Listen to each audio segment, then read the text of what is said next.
evolution and blessed unity with the L-O-V-E. Love is the solution, so set your love free with the L-O-V-E. Further evolution and blessed unity.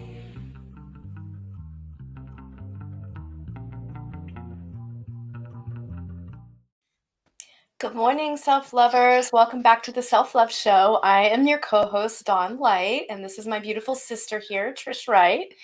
And we produce the Self-Love Show weekly. In case you're new, thank you for tuning in. And for all our longtime viewers, we just give you so much gratitude and thank yous for tuning in weekly. We love you. We appreciate you. This is a heart-centered, devoted practice, spiritual practice, to give the Self-Love Show to you weekly. And we're so grateful, and it's really spreading the message of love far and wide, and how we can love each other more, how we can love ourselves, our curriculum, and most importantly, our relationship with the bigger S, God, creator of all that is. And that's a reflection in all parts of our life. And so why not lean all the way into love and love's expression through us, right? And how we can fully embody that in our lives. And so today we have a great guest. I'm so excited to read his really sweet bio. So today is about the subtle spiritual art of bragging about your business with Mark Silver. For those who prize humility and don't want to be gross or hypey, but want to stand strongly in what they do. Since 1999, Mark Silver has worked with heart-centered entrepreneurs to help them realize that every act of business can be an act of love. Mark is one of the pioneers in integrating real spirituality with the nitty-gritty of small business. He founded Heart of Business, Inc. in 2001, a designated master teacher within his Sufi lineage, and he has received his Masters of Divinity. As a coach, teacher, and spiritual healer, he has facilitated thousands of individual sessions with entrepreneurs and has led hundreds of classes, seminars, groups, and retreats. His weekly writings and teachings are followed by thousands of people around the globe. A fourth-generation entrepreneur, prior to Heart of Business, Mark ran a distribution business, turned around a struggling nonprofit magazine, and worked as a paramedic in the San Francisco Bay Area. So we'll put Mark's links in the chat later. But welcome, Mark. We're really excited to have you today. I am so delighted to be here. We had so much fun chatting with you already. I'm so interested where we go. There's no doubt that we will meander around. I read a book. Well, Mark, you're from the Bay Area, and I know, Don, you are as well. There's not originally, but yes, I spent well over a decade there. Yeah. There was a restaurant called, it was the raw food vegan restaurant. What was it called? Gratitude Cafe. Yeah, Cafe Gratitude. There was a book that they had called something like Sacred Commerce, Your Business as a Spiritual Awakening. And I read it many years ago, and I was like, I didn't quite understand, but now I do. I was like, yeah, it is spiritual awakening, just like relationships. And yes. And I know that there's a place where we're taught kind of to be more modest and not to share or not to sell or not to do these things. But a lot of us, just in general, under capitalism, we're kind of taught to sell ourselves in some way. Confidence, or,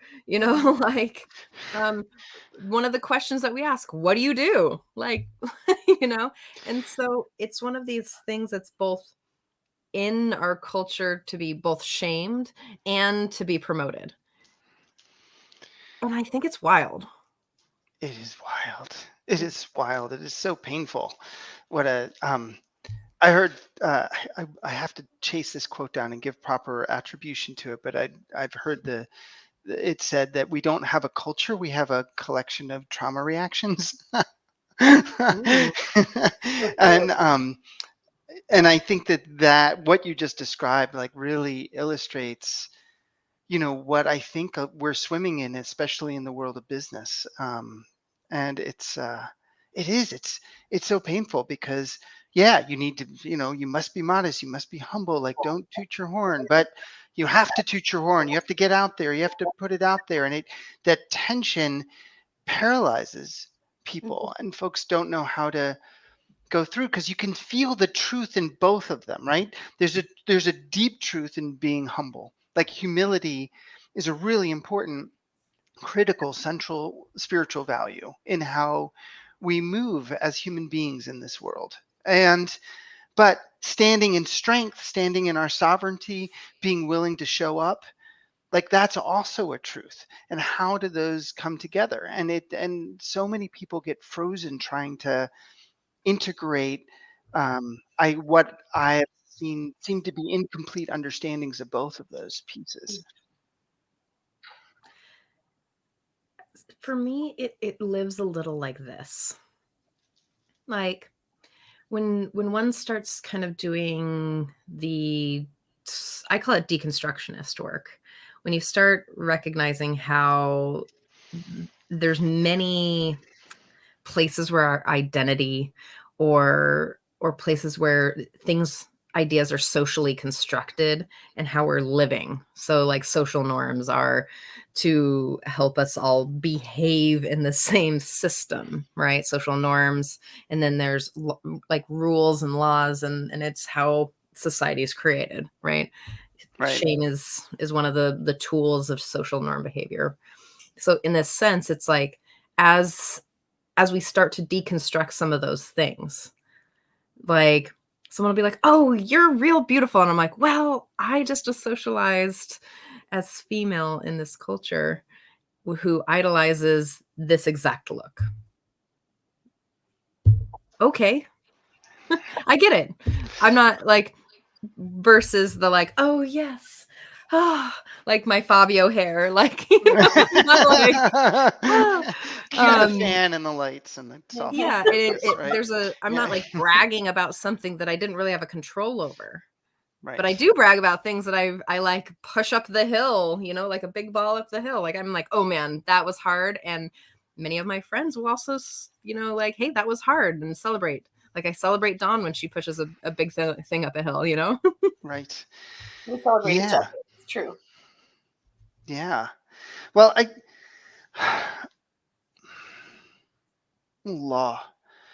So, it's so important. I feel like, and I love the context that you brought in about societal norms and deconstructing these ideas that we have, because one of the things that I think is really important to notice, to observe when we're in capitalism, when we're living in this kind of late stage predatory capitalism, is that um, we all have issues with business that are not issues we need to get over. Like they're legitimate reactions to really horrible things.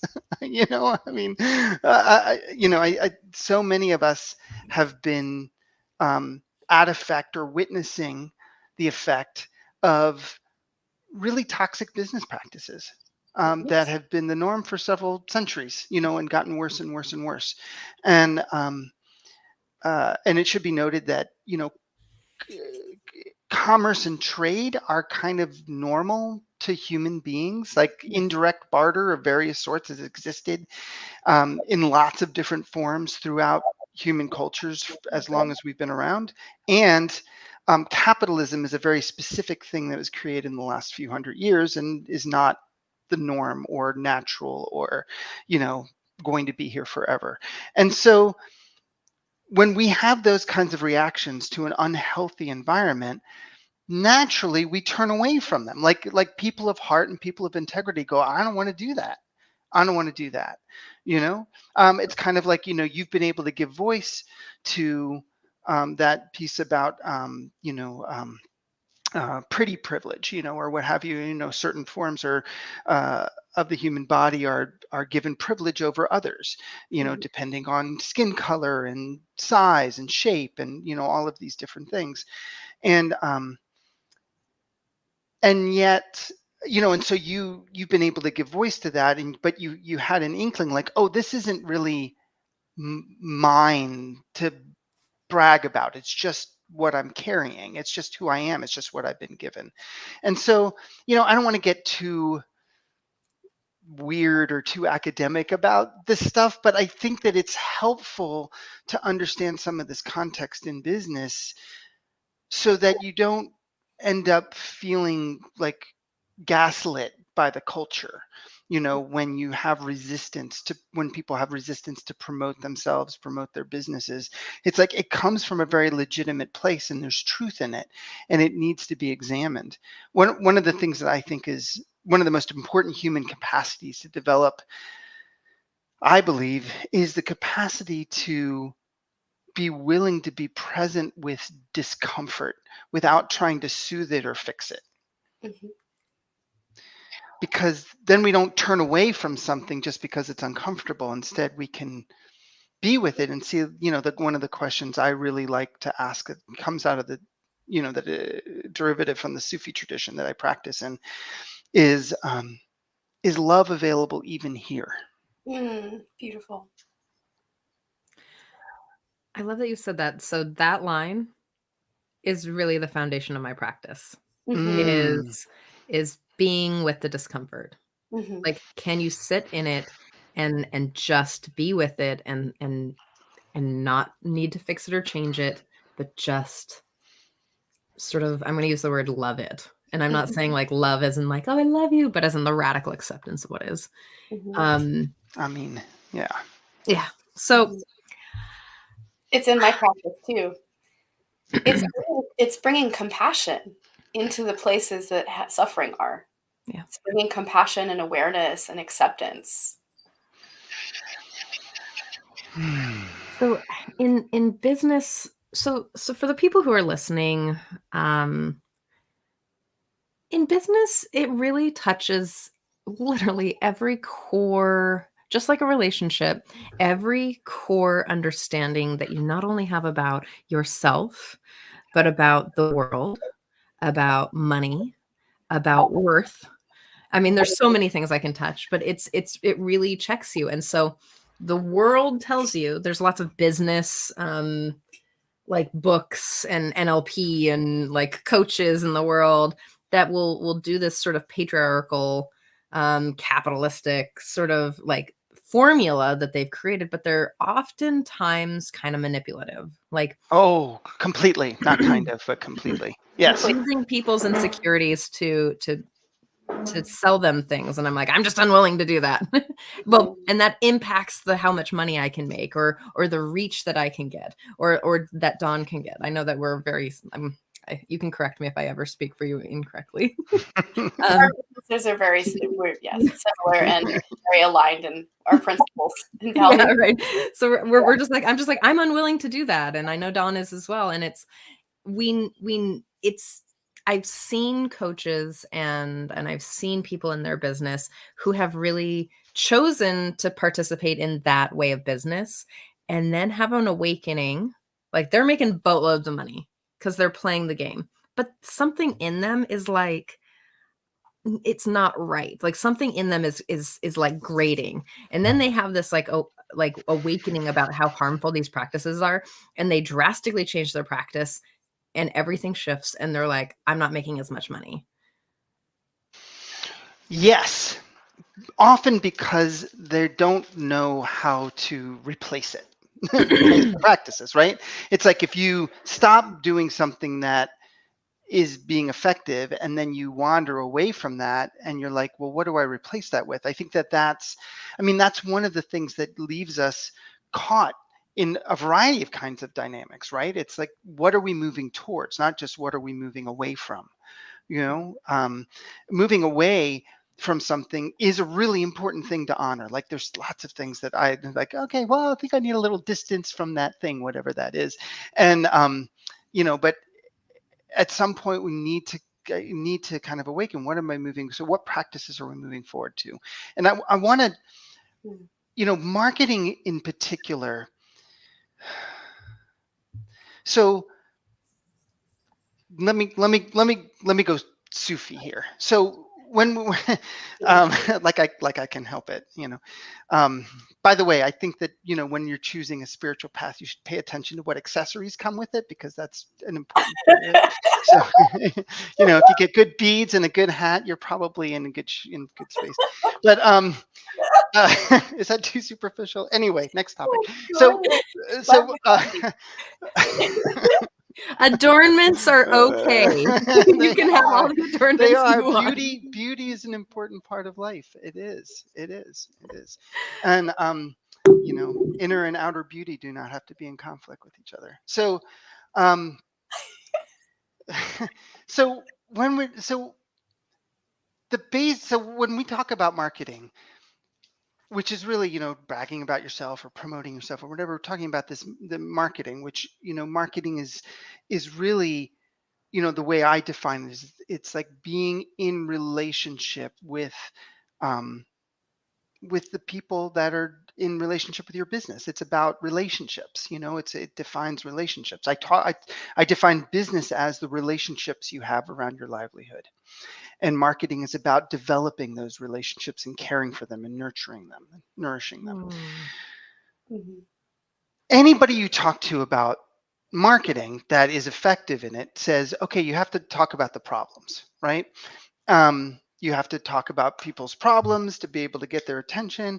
And the way that it is done typically, the way most people teach it, is like you name the problem and it agitates somebody, and you keep naming it and you keep poking them until they're in a state of activation. And the only soothing that they can access is by purchasing. That's the standard way that marketing has been done, and it's been done really deliberately. I don't know if you know the history, but in the very beginnings of the birth of psychology, some of the first people in that field were hired by the brand new Madison Avenue advertising firms to use the insights from psychology on how to manipulate people into purchasing. I mean, like, it's just very explicit. It was, it's just right there. So, and so when people move away from that, they go into these inspirational messages, and people don't connect. Like, they don't connect. Like, they can like inspirational messages feel right, but feel good, or they can touch us. But if we're mired in a problem, if we're stuck in something, it feels very far off. It feels like I can't quite relate. It's like, that sounds great. I'll get to that as soon as I handle X, Y, and Z. And that never happens. Mhm.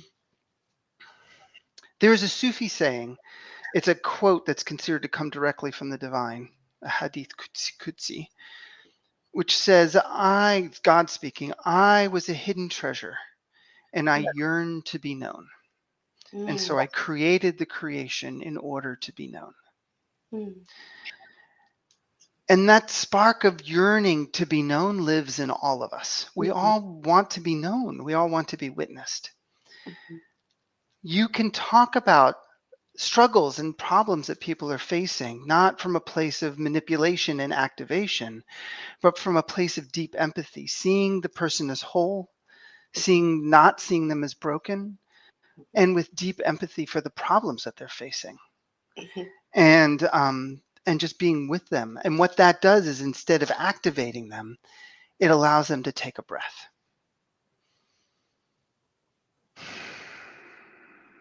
And when they do, then they can be in an adult space in their own heart and decide whether your business is relevant to them, whether there's something authentic there to connect with, because it brings them back to themselves instead of taking them out of themselves. And this is actually a really effective, it's effective way to do marketing. It's how we teach our clients. And and it works because you're really seeing people. It's also really loving. It's so loving. It's all about the love. It's all about the love. Like, that feels like, I feel in my body like a sort of softness and an opening in my chest, and like I can feel my shoulders sort of like go from to more, and I feel like this sort of fuzzy in my chest that kind of connects me to you too. Do you know what I'm? Mhm. What Yes. strikes a chord for me is it really speaks to how impactful a message can be to someone when they feel acknowledged in their problem, in their pattern, in their struggle, in all the parts of it, right? And Mhm. you're just deeply acknowledging it and saying, "Wow, I'm with you in this. I Yes. understand what you're going through, and I'm here as a beacon of love and hope and light for you in this. I've walked this very path. I've tread this very path. I might be a few steps ahead, but I've tread this very bless you. Did you sneeze? Yeah, yeah. I bless you, and hold the space for you to choose yourself. Amin. Amin. That's Mhm, beautiful. mhm, So here, all of this, that I'm talking about depends on seeing marketing. Like, so most people conceive of marketing's primary role as one of attraction. Like, oh, marketing's main job is to attract people. And I reject that.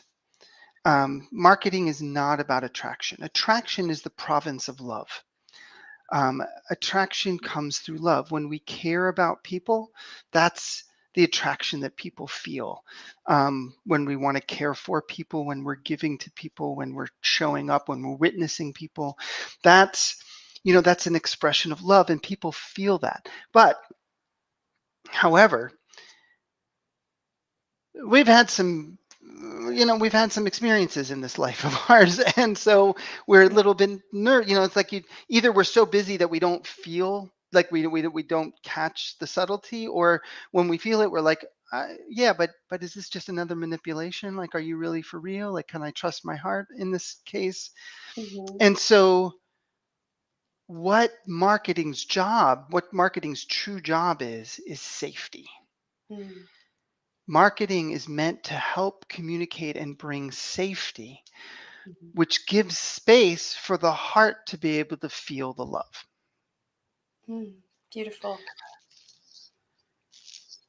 And this is not just woo woo. I've been doing this work for 23 years. We've worked with thousands of businesses at this point, and just published a book. Yeah, I'm so excited about this. Um, and Heart-centered business. Yes. heart-centered business, healing from toxic business culture, so your small business can thrive. And um, And this has been tested over and over and over and over and over again. In fact, we were just talking to a client who was talking about how, I keep coming back. She's in our learning community, in our learning community where we do a lot of work with a lot of folks. And she was saying, I stay here because I don't feel agitated. I feel calmer and I feel more centered. And that brings me back to my heart. And I'm actually seeing more clients showing up, but I'm doing less. And um, the people that are showing up are more the people that I actually want to connect with. And Mhm, this is not, there is a spiritual woo woo element, if you will, but it's not like she's doing marketing. She's not just sitting on a cushion, sending out energy, although that's a piece of it, but she's doing all the things, doing launches and messaging and all of that stuff, but she's doing it from this much calmer, more centered, loving expression. And it works, and it works, and it works really, really well. mhm, And I'll give you like a short example that I sometimes use for something very mundane, like a chiropractor. A chiropractor could be communicating like, if you've got chronic back pain, you're at risk of being permanently disabled. Maybe you'll never be able to pick up your kids again. You might never get to what you really love. You better come get help, or, you might be doomed. And you can feel the agitation rising. And it's like, oh my God, you're right. I better go in and get the help. Like, that's how marketing usually works. mhm, But someone who's speaking from this heart center place of giving safety is like, in this world, like the way our lives are structured, like we go from sitting in front of a screen to doing something. We all have back issues. Back issues are really common, and the body can totally heal from them. And I really see where, I see people that get caught not being able to do the things that they love because of their back. But I just want you to know that your back can heal. And there's lots of ways to do that. And I really love helping people regain the strength and the ability in their back. Mhm. And you can feel the difference, but it's not any, it's like you'll get clients from that kind of messaging, but it's not, you better come work with me or you're doomed kind of messaging, which Oh my is gosh, out there. I literally had major back pain over the last 2 weeks. So you're speaking my like actual life experience. I had to go to 2 different chiropractors to get adjusted, and the first one adjusted me, and is a friend of mine, really, really nice, like wonderful, didn't try to pitch me or sell me on more chiropractic. But at the end of the day, I was still struggling and having pain. And I've gone to this other chiropractor for many, many years. And he does a very specific method called upper cervical. Mhm. And so he's helped me throughout the years when I've really been in pain. And so I went to him, but it was really interesting because his whole spiel is like showing you the discs and the things. And he's like, and so as we age, this is going to go away. And so everybody has, and it's just kind of like this doom or gloom salesy pitch. And I was like, God, and I was having this conversation in my mind when he was telling me, like, has he always had this? Like, I don't remember it being this kind of crappy feeling. And but this is all an inner language conversation going on inside of me. And I'm thinking, like, I'm your client. I've been your friend and client for years. So you don't have to do this. And it was just a very bizarre experience for me. And I walked away kind of feeling kind of like meh, slimed a little bit.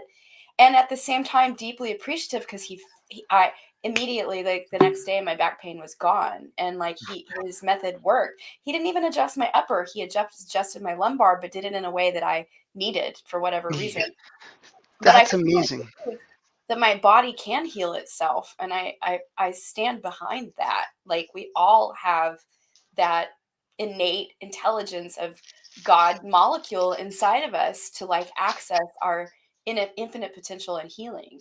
And so, but it was an interesting experience to have Mhm. that experience of like, you don't have to sell me like that.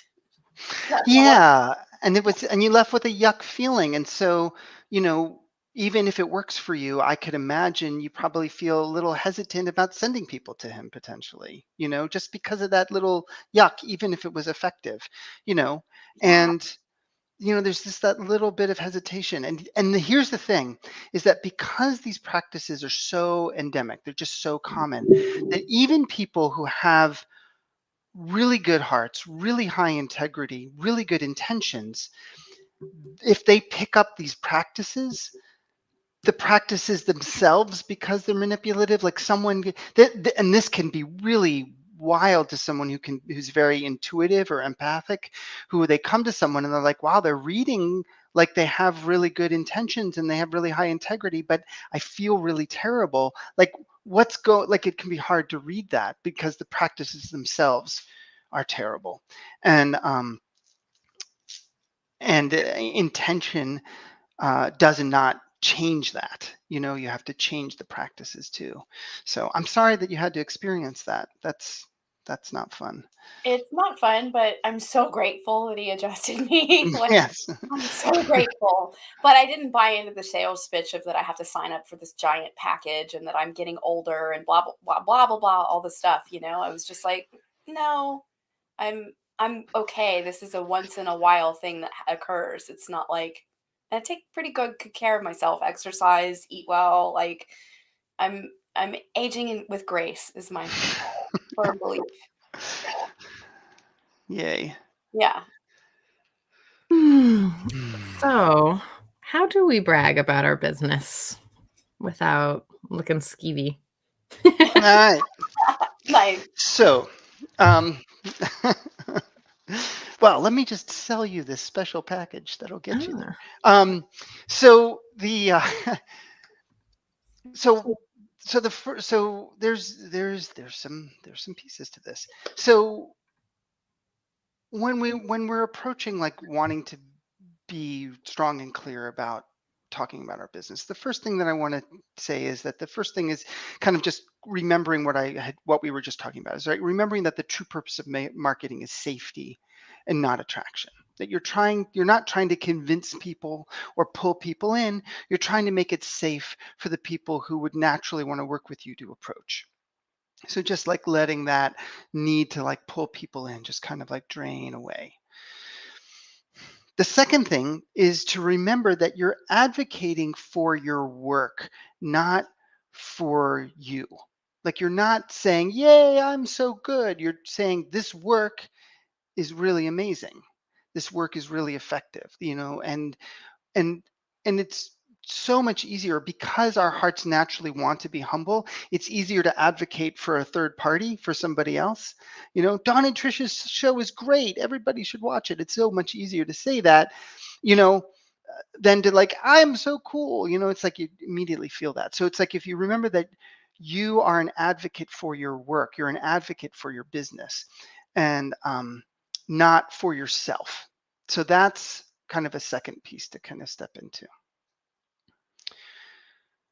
Then the third piece is based on this essential teaching, which is that almost all marketing and sales issues or problems can be solved with an application of the truth. Almost any problem you're facing can be solved with the truth. And so you find surprising truths in three areas you're going to want to talk about in order to brag about your business. One has to do with your training, another one has to do with your experience, and another one has to do with your why and your passion. So when we talk about training, if you're doing your work, you by naming your training that you've done, it carries some of that third party advocating for you. It creates some safety in people, like, oh, I've gone through this training and this training and this training. I've trained with this person, or I've gotten this certification.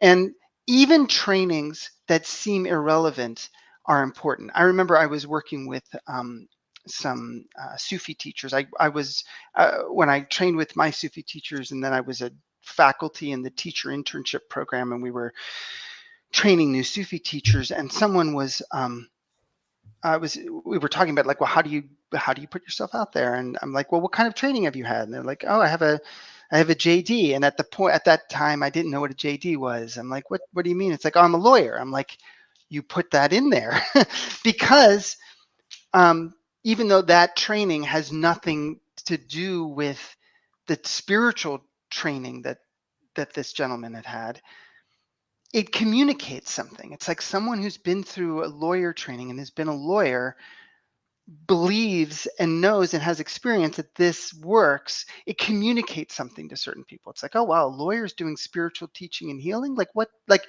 there's something strong there. So when you bring in seemingly irrelevant things, it has an impact. So you talk about your training. You also talk about surprising truths in your experience.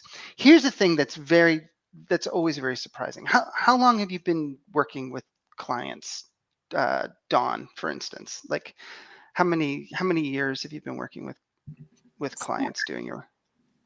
Since 2005. 2005. So, quite a time. How many clients do you think you've seen per year? Or how many sessions do you think you've done per year? Oh my God. Like, How, I've lost count. Like, it's right. So how many in an average month? How many sessions do you think you do? a lot. I mean, I'm steeped in the training because I did a ton of theta healing training before I even stepped into graduate school, and then through graduate school, I was on a 7-year streak of just 7 years straight of deep practice, and then even serving in the organization. Right. And so, yeah, I'm looking for a number. Can you give me a number? Yeah. What's that? I mean, over my time span from 2005 to like thousands and thousands of sessions. Yes. if you totaled that up, what I encourage people to do is actually sit down and total the number. Like even if it's going to be a guess, you're not going to have an exact Yeah. number unless you have, unless you're like extreme Virgo with all the, all the records. But it's like you can probably, given what you're saying, it's like you've done over 10,000 or over 20,000 sessions.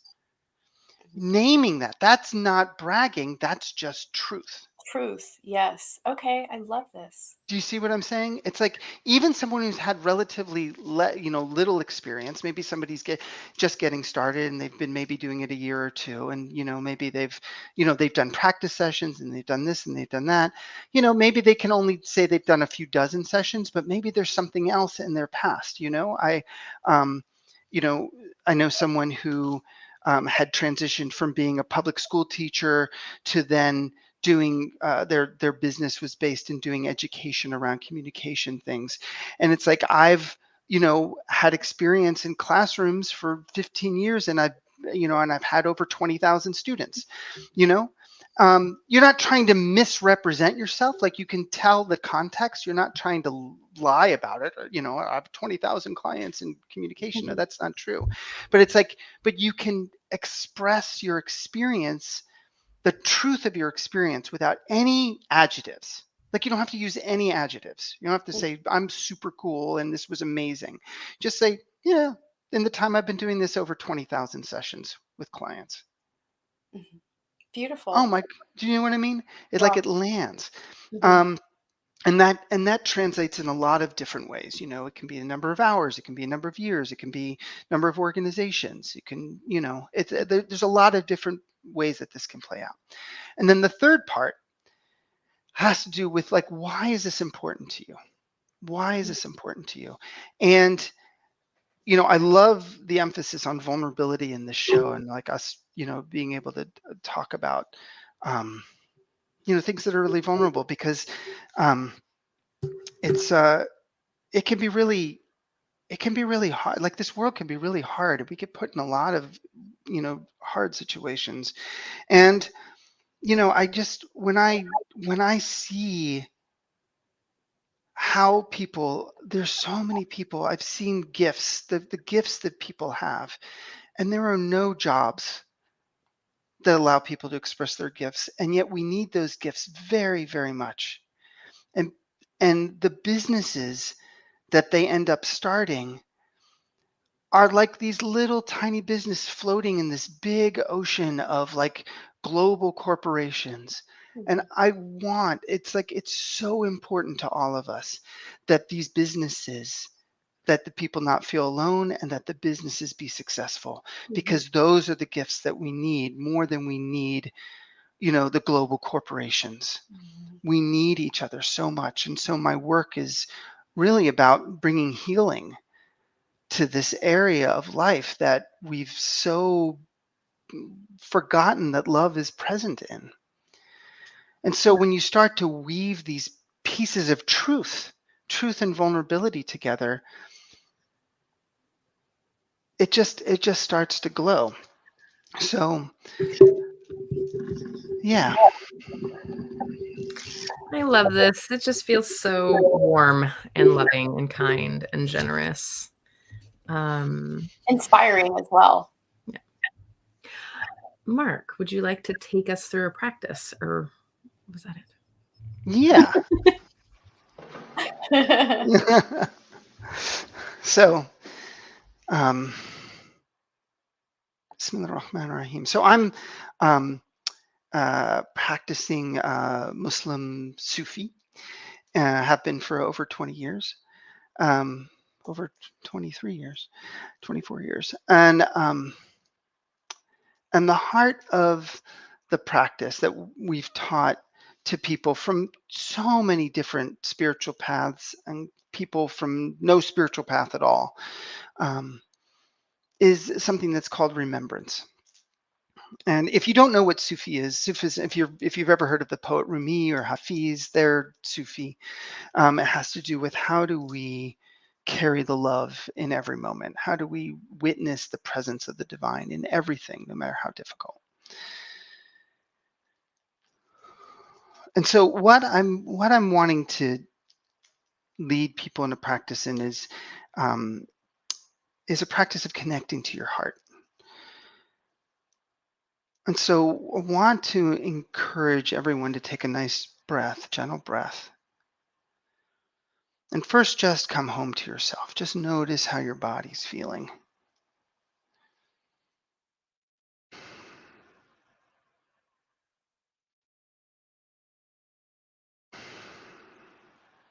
And notice that there is so much space.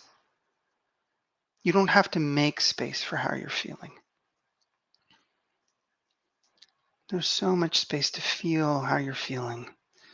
And there's also space, if you're feeling something uncomfortable, to not want to feel that. There's space for that too.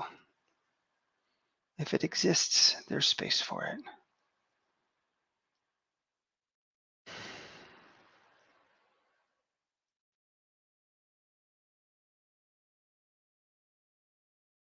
And then bringing your attention to your heart. Letting yourself feel the natural humility, allowing your heart, your head to bow a little, your heart to bow a little. And you begin to call to the divine through the open doorway of your heart. Now, the divine is something that we are not separate from. When I say the divine, I don't mean a beard in the sky. I don't mean something separate from us. I mean something that we have all come from and we will all return to and we are all part of, we are expressions of. We are not separate in any way, but we forget.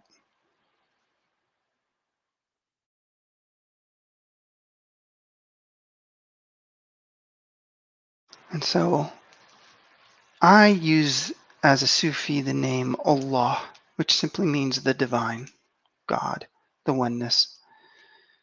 It has that nice ah sound which opens the heart. You can use whatever name you like. And I just call it into my heart. Allah. And then I notice.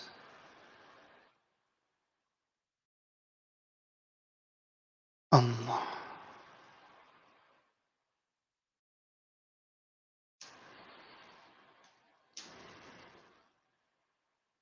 Allah.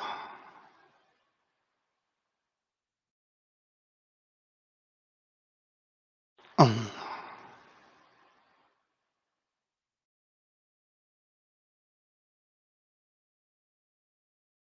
This remembrance, this dhikr, remembrance, is literally that. It's not a technique, it's a relationship. It's not, this is not just a repetition of a sound, it is an actual calling out to the oneness. Allah.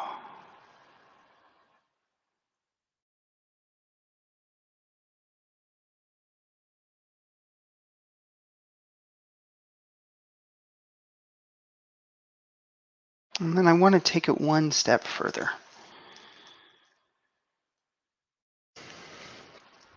Everything that exists is an expression of the divine, and as such has its own reality, its own existence.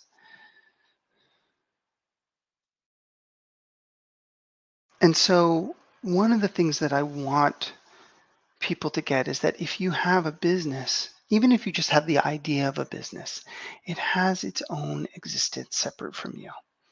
It has its own heart. It has its own beingness.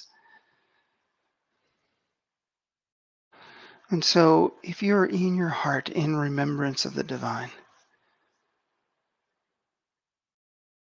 I want to invite you to ask to be shown, see, sense, feel, perceive, willing to be surprised, asking to become aware of the heart of your business.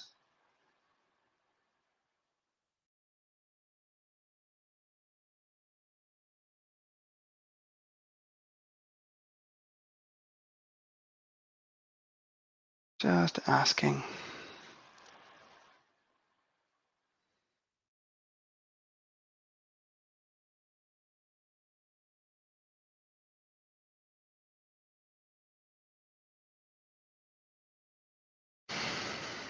And really allowing yourself to trust yourself.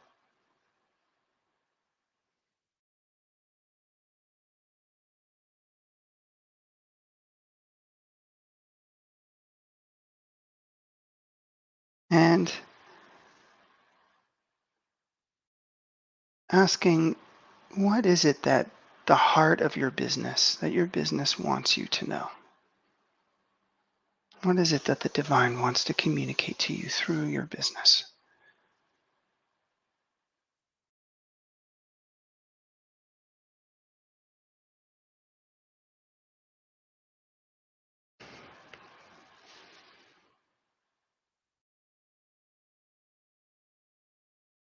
Willing to be surprised.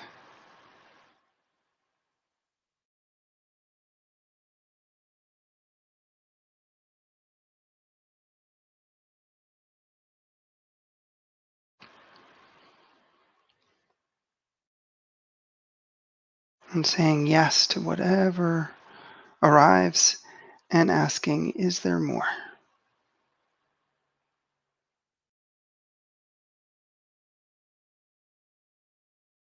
Is there more? And what else? And just listening.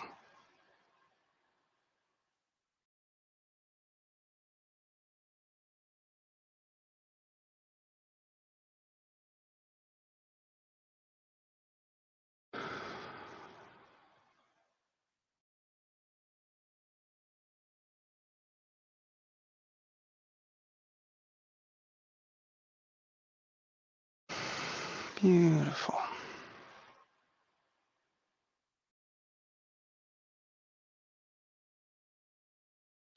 And knowing that we have just taken a few moments with this, that this can be repeated and deepened and extended. Letting yourself notice any authentic gratitude, appreciation for anything that you've experienced, and letting yourself express it to the one.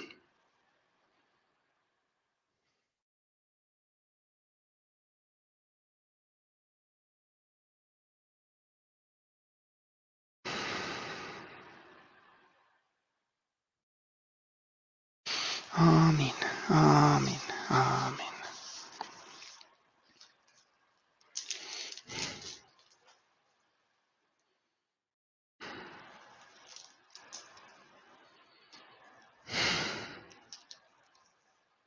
And then bringing yourself back, knowing this is available in any moment.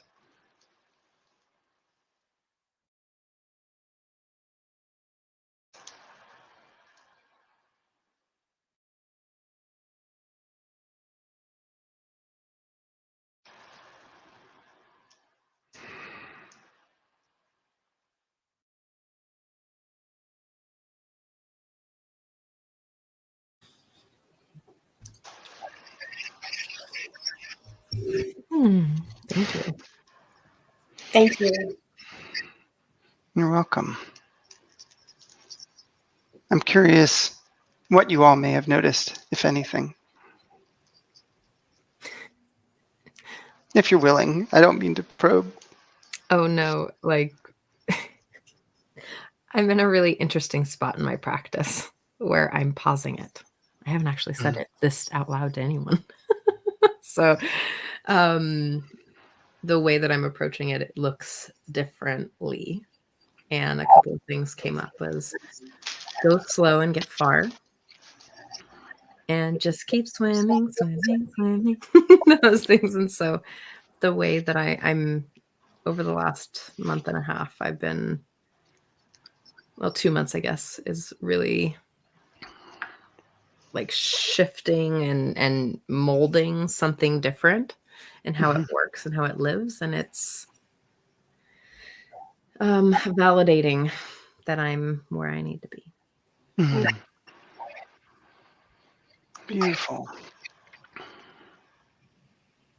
Yeah. Mm. For me, it's just really, it's a stronger message of just keep showing up and loving. Just keep showing up and loving. That's all I need to do. Don't make it complicated. Just keep communicating from love. And that feels really good. That feels really good.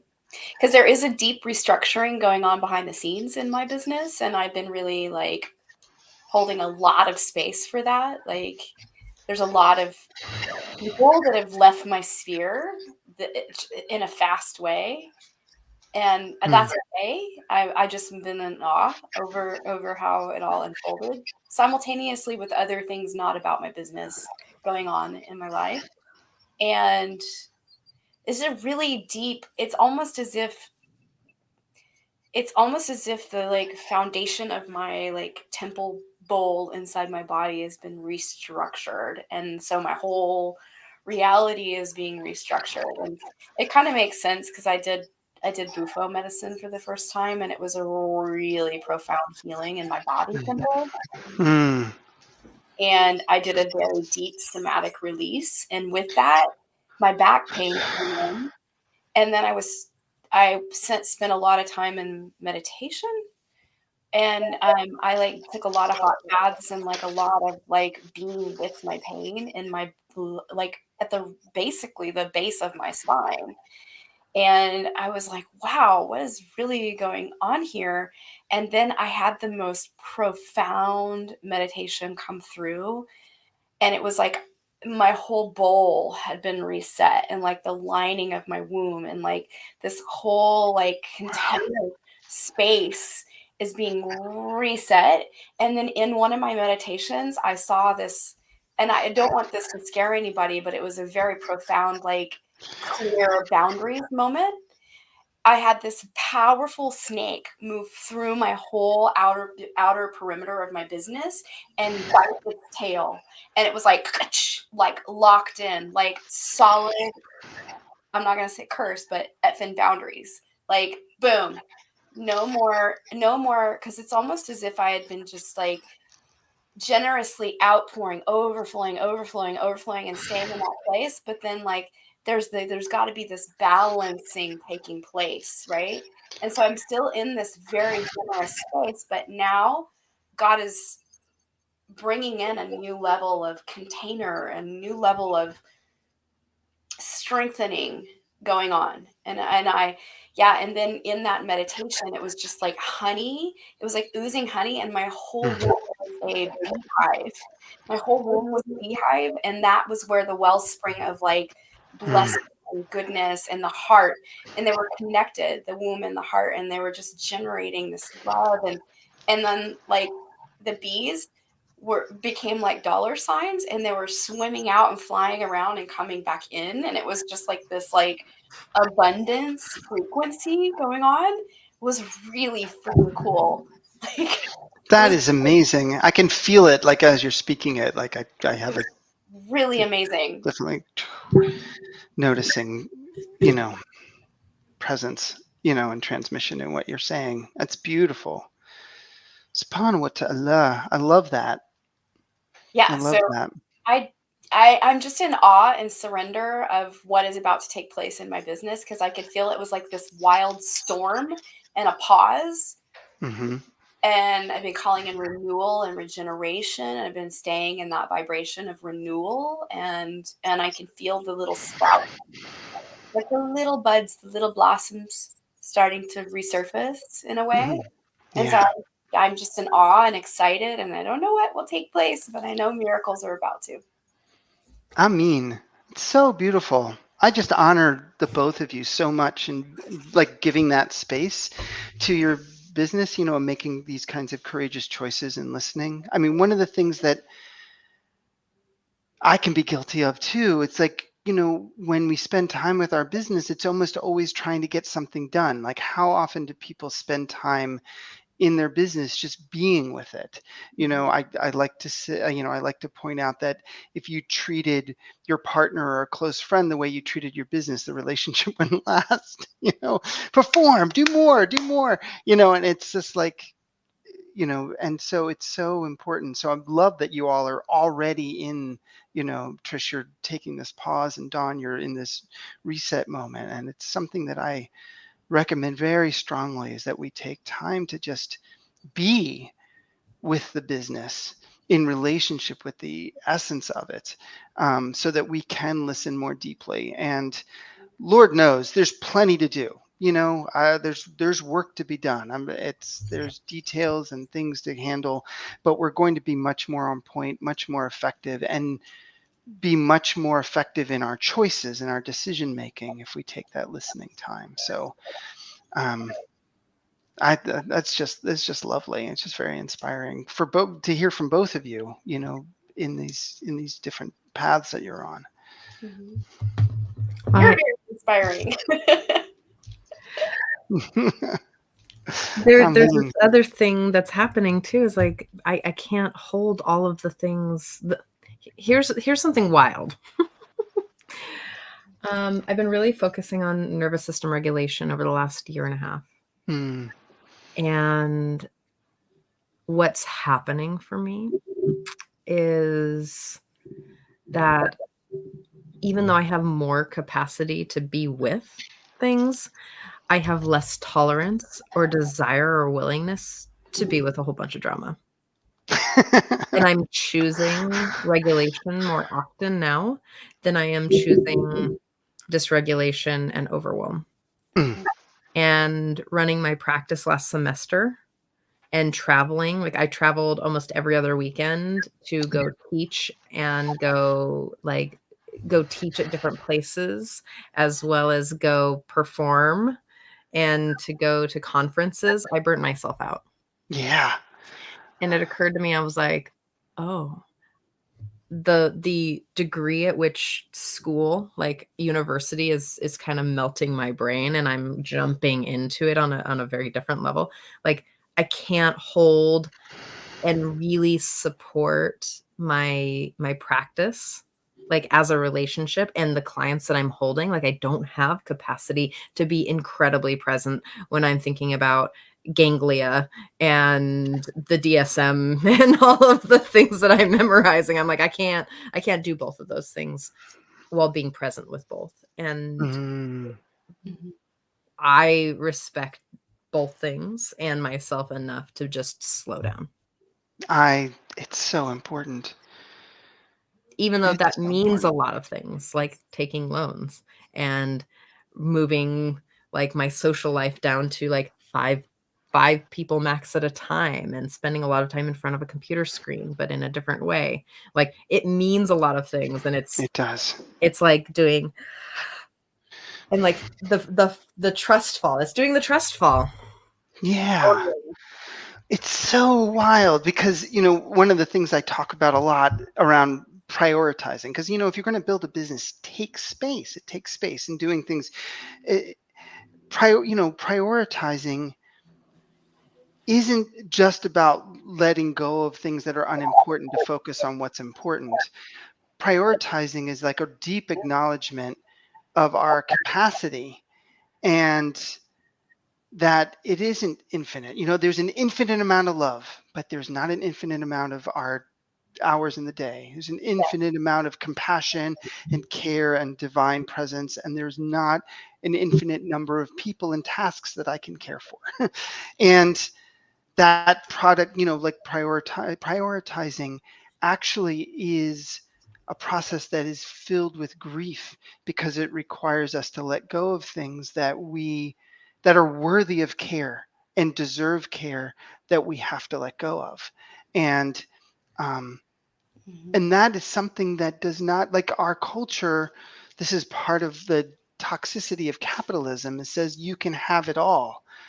It's like you can't have it all, and our planet is showing the effect of trying to have it all, and and the systemic injustice and white supremacy and sexism and all of these other things are, another sign of trying to have it all, and the people that, are at effect of that and take the hit on that. And if we're willing to, like, slow down and really choose. Either choose, sometimes we're choosing, and sometimes we're choosing from a place of surrender and guidance. Yeah, I mean, it's really hard for me too, because I published this book, 20 years into my business. People was like, you should write a book. It's like it waited till the right timing, and my priority, one of my top priorities is with my sons, and with this property that we have. And yes, the business is developing, but there are things that have gone much more slowly because I just can't get my arms around that much, even though we have a team, even though I have, people that are, working with us. But it's like everything that comes into our care is worthy of care. And if I can't care for it, I don't want to I'm just repeating what you said, Trish. I don't want to treat things with a lack of care. Just like a relationship and a spiritual practice, it's a practice. Mm-hmm. And if sometimes relationships, like you've got to transition and move and do the like play and dance with the ebbs and flows of it. And I know that I can't hold it. Right. And that's taken a lot. Actually, like that took a long time. I was like, oh God, I can't hold it. And to really just see that there are other people on the line. Like I was getting feedback as well. Yeah. There are other people who I'm holding that I can't hold, and Right. giving that feedback. So I get to go take accountability and step back into my integrity and take ownership of how that landed as well. Like there's a lot, and it is grief, and it is standing up for what I believe in and what I talk about and what I teach about. And it's integrity and ownership and compassion and honesty. Like those are the foundations there. And it's on me to move through the grief and to move through the like weird belief mind weird stuff about capitalism and how you can't slow down or you have to keep moving, or like, no. Like early in this show, Dawn and I, we really came up with this, like, we're gonna move from inspiration, and we're gonna move from that loving action and not keep pushing. And I think that's what makes this show so special for both of us, and how we move is that it's home for both of us every week. No matter what's going on, it's not crunchy or hard, or it's flowing and easy, and it's because it's heart-centered, right? I can keep this, and we also have a team that helps. They're amazing. Right? I'm curious how they get in touch with you, and tell us a little bit more about all of you. What are you doing? What am I doing? What silver? What the heck? So you've kindly put up the website for where the book is. Our main business is found at heartofbusiness.com. And for me, like in a business sense, what I'm up to is the book came out in October, and I have several friends who've had like best-selling, and I don't mean just small, but like 100,000 to hundreds of thousands of copies, books sold. And the thing that I've taken away from their experiences is that a book launch is not a sprint; it's a marathon. And I care so deeply for what I've been able to put into this book. Like I just poured 20 years of spiritual and business into this because I want people to have access to it more easily. And so a lot of it is about getting the book visible. Awesome. There's and then on a personal side, I'm just we're planting nut trees and fruit trees and berry bushes and trying to really care for our sons as they become more independent. They learn to drive next year, and it's like there's my wife Holly and I feel like we're at there's a a tree grows up and down at the same time. That's what it's kind of feeling like. Like there's this outer and this down, just deepening. And so I just welcome anyone who's touched by this and is like struggling with their business or isn't struggling and just wants it to continue to develop without losing that sense of surrender and connection. We love caring for people like that. We want to see those businesses thrive. I feel your heart so much. Like, beautiful, beautiful, beautiful. Thank you for coming on the show. Thank you for your messaging.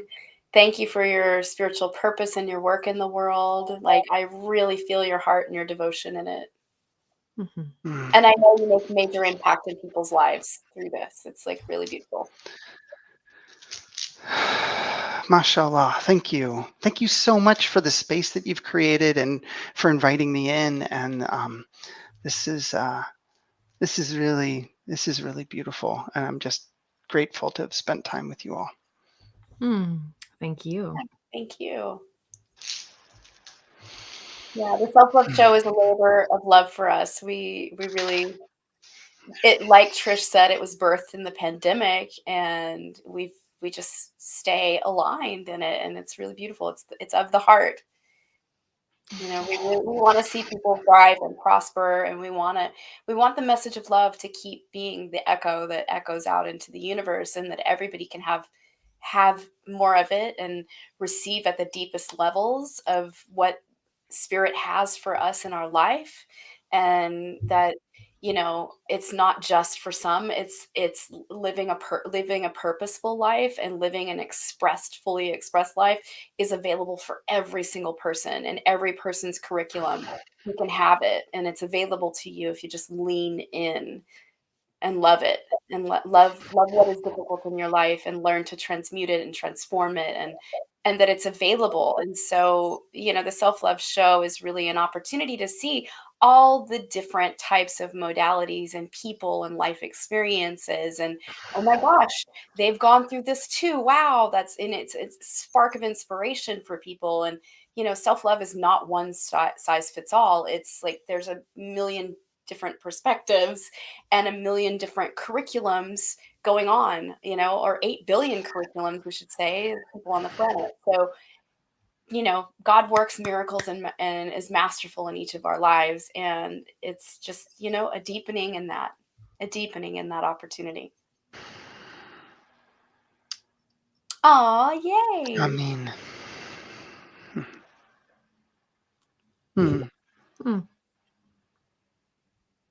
Devin. That's very sweet. Totally. Dawn? Oh, yes. For the reminder. In that other space.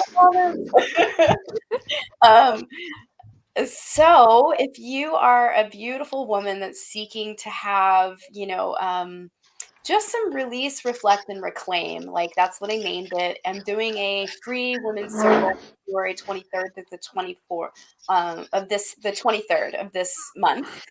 So it's so exciting. It's going to be probably at 2:00. It'll probably be about an hour and a half. And it's really just an opportunity to come and release what has been burdened in your life, reflect on what's going on in your life, and where can we have some reclaiming our power, reclaiming what we need for our next steps in our spiritual journey. And so this is just an opening and an opportunity to serve you and to give a gift of love to you. And so if you're a woman and you want to come join, please do. We would love to have you.